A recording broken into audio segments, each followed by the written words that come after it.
नमस्ते दोस्तों, मैं सुनील भटनागर दोबारा आज एक वीडियो लेके आया हूँ। दोस्तों, इस बार काफ़ी बरसात हुई है और आपने देखा होगा कि इस बरसात में, चाहे वो वायनाड का केस है जिसमें पूरी पहाड़ी जो है वो नीचे आ गई, चाहे वो असम में है, चाहे वो उत्तराखंड में है, तो ये हर साल आपने देखा होगा कि बरसात आती है, खुशियां भी लेके आती है, मगर साथ ही साथ जो है इसमें नुकसान काफ़ी होता है। अब इसके लिए करें क्या? टेक्निकल टेक्सटाइल एक बहुत पुराना सब्जेक्ट है जो हम 15-20 साल से अपने कॉलेज में भी पढ़ा रहे हैं और उसमें काफ़ी लोग जो है रिसर्च भी करते आ रहे हैं। मगर क्या कारण है कि ये चीज़ें ज़मीनी स्तर पर नहीं पहुंच पा रही? आज हम उसके बारे में भी बात करेंगे, मगर मैं यहाँ पे बेसिकली जो बताना जो चाह रहा हूँ कि इनका सॉल्यूशन हमारे पास है टेक्सटाइल के अंदर। Every problem has its solution in itself. सब जानते हैं कि जियो टेक्सटाइल एक टेक्निकल टेक्सटाइल का एक हिस्सा है और इसमें अगर हम यूज़ करना चाहें तो बहुत ढंग से यूज़ कर सकते हैं। आपने कई बार भी देखा होगा कि जब भी बाढ़ आती है तो जूट की बोरियों में वज़न भर के जो है बैंक्स पे लगाया जाता है। पुराने टाइम में जो हमारा जो घर थे उनके अंदर जूट का इस्तेमाल भी होता था। तो हम यहाँ पे बात करें कि जियो टेक्सटाइल में हम को 3 ढंग से यूटिलाइज कर सकते हैं। एक तो सेपरेशन पर्पज से, जहाँ पे हम इसको यूज कर सकते हैं। दूसरा है मैकेनिकल फंक्शन से और तीसरा है फिल्ट्रेशन या ड्रेनेज सिस्टम से। अब क्या कारण है कि हर जगह पे, कई जगहों पे इसका प्रयोग ट्राई किया गया है। फॉरेन के अंदर तो काफ़ी यूज़ हुआ है, जैसे जहाज़ उतरने की पट्टी बनाने के लिए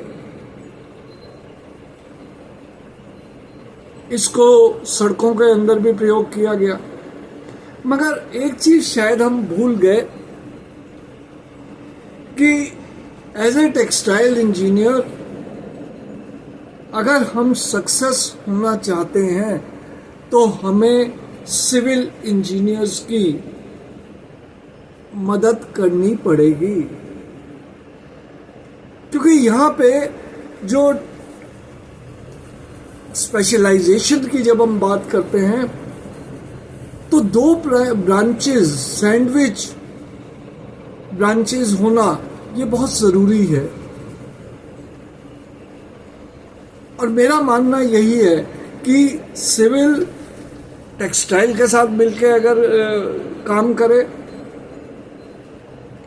मेडिकल साइंस टेक्सटाइल के साथ रह के काम करे, इलेक्ट्रॉनिक्स डिपार्टमेंट इसके साथ रह के बात करे, तो हम हर फील्ड में एक दूसरे की मदद कर सकते हैं। और इसका कारण भी यही है।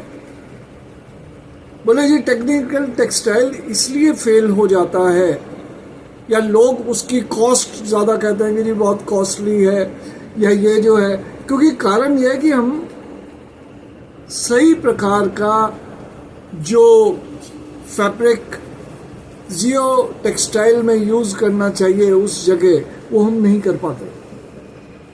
अब इसके लिए अमेरिकन जो सोसाइटी है ASTM, उन्होंने भी स्टैंडर्ड्स बनाए हुए हैं।